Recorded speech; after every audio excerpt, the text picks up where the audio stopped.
Hey, welcome back to Fat Mama Physics.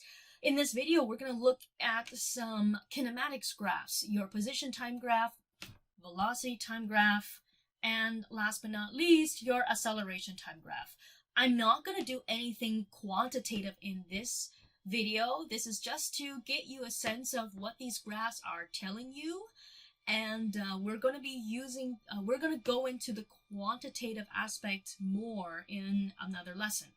The other reason is because then you can use these graphs, you can look at these graphs and when you are playing around with your PhET simulation later as well. So hopefully this gives you an idea how to use that later on when you get that activity.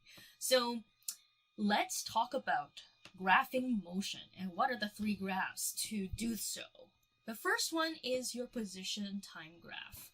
So if I draw a graph with a y-axis here and an x-axis over here, your x-axis will tell you the time, okay, usually in seconds. Your y-axis will tell you the position of your object at a certain point in time, and is measured in meters and relative to the origin, a 0, 0 point, which you designate yourself, or it might be set in a question, but it's a reference point. So this origin or this 0 meters point is the reference point.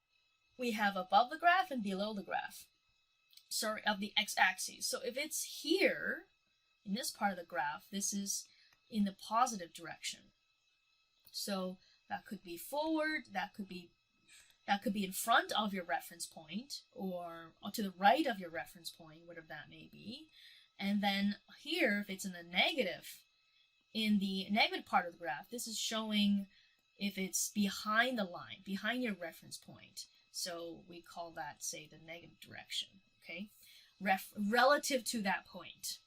If we take a look at some examples, I'm going to pull out the moving man again because, man, I love this simulation a lot. So I'm going to move him. And notice we have three graphs. The position time graph here in blue, velocity time graph in red, and acceleration time graph in green.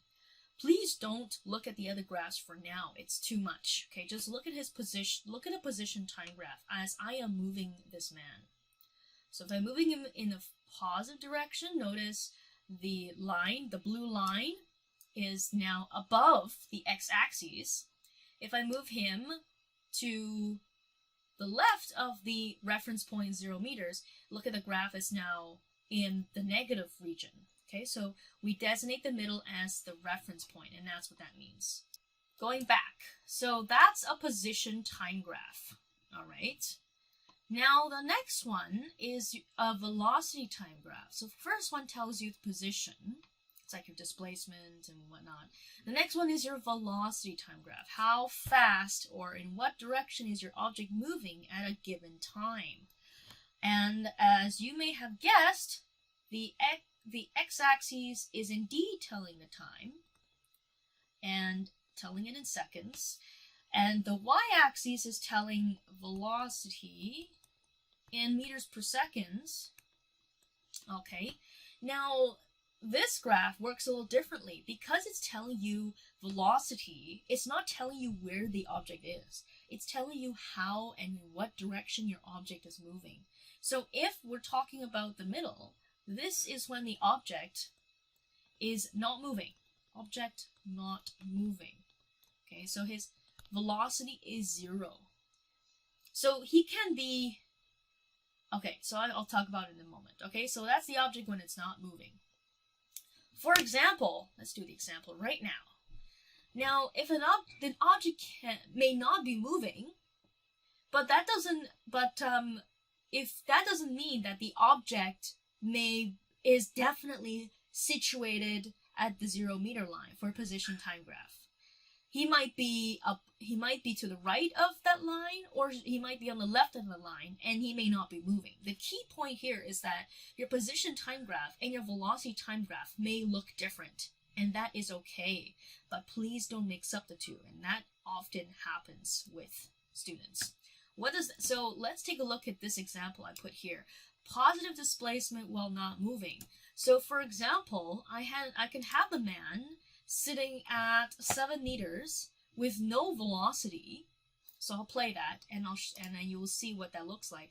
Notice that it's a flat line. He's definitely not moving. He's standing at the 7-meter mark indefinitely for a long period of time, but his velocity time graph shows that the line is at 0.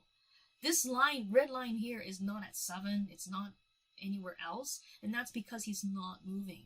That's just to show you that these 3 graphs will display different properties of the motion. Please don't expect them to be the same. I'm going to take a quick snapshot of this so I can save that on our picture diagram. So this is what it looks like, and I'm going to put it right there as an example of the graph that we just did with a man with positive displacement while not moving. And the key thing here is I want to show that you have a positive displacement while the velocity line is at 0 and it's not changing over time, okay? Now what happens if velocity is positive or negative? So let's write some notes here. So if your velocity is positive, it means the object is moving in the positive direction. And vice versa, if your line is in the negative zone, it means your object is moving in the negative direction. Okay, so let's take a look at an example. Here, I have it on the side. Your object might have a positive displacement to begin with, but moving backwards at that moment in time. Okay, so let's take a look at what that looks like. Positive displacement.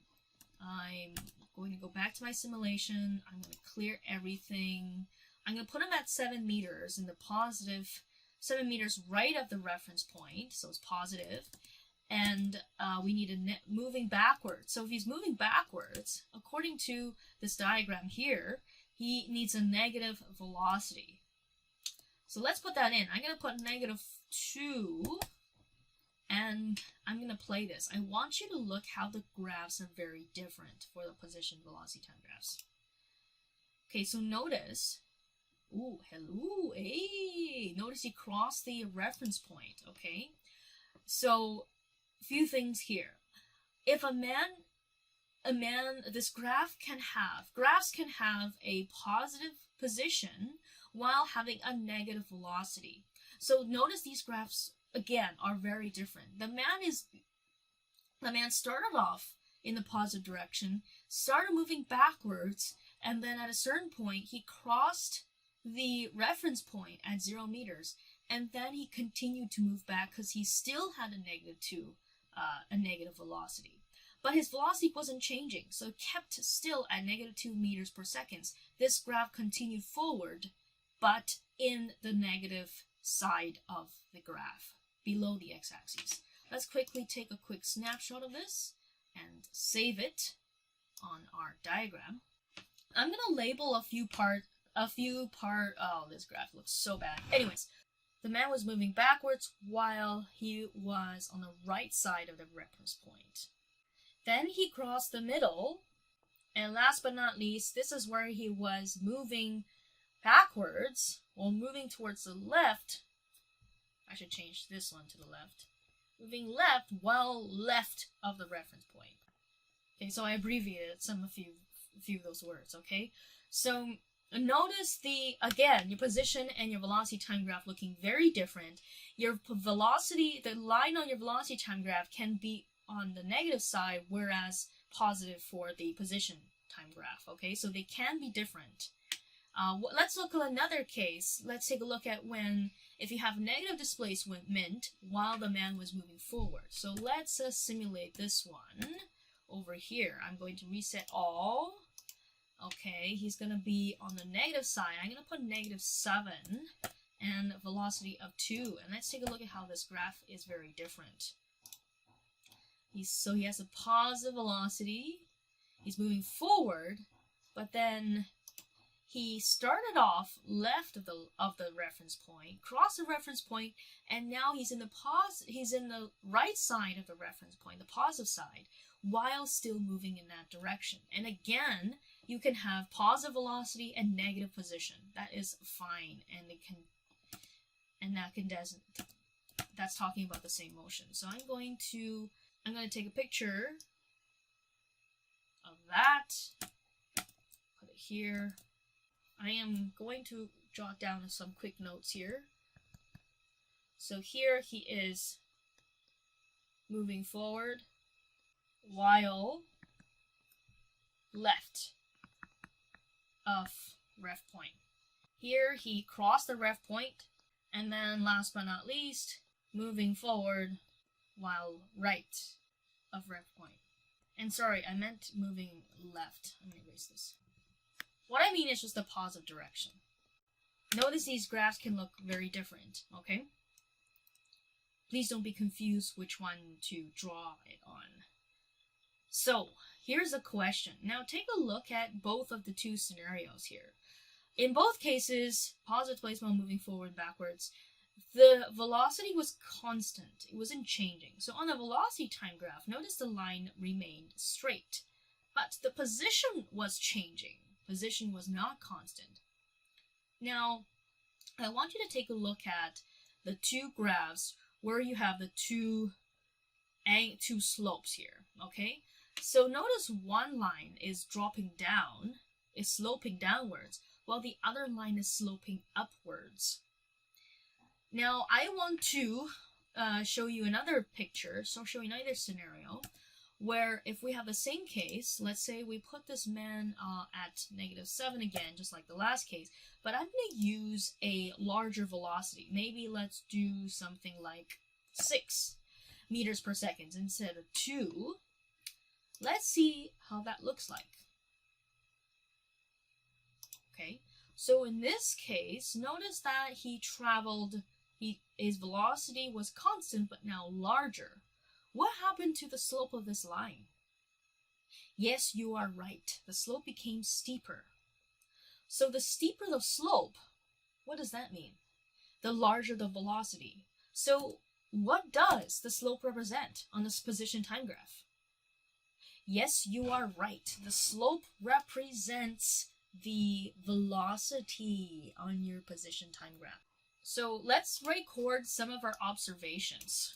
So first of all, the steeper the slope, the larger, and the steeper the slope, and that could be in the negative or positive direction, so I'm not going to say velocity, the larger the speed, okay, the magnitude, or the magnitude, sure, the magnitude of the velocity, okay, so we'll do that, okay. Now let's take a look at the two scenarios. One, we had moving backwards or moving left. Oh shoot, I screwed up something here. This is not moving left, this is moving right. I'm sorry, that was confusing. Moving right. I can't tell left from right. That would be bad when you're driving. Right? Okay, so notice that if we're going backwards or moving in a negative direction, the slope is pointing downwards, it's sloping downwards. So let's record that as well.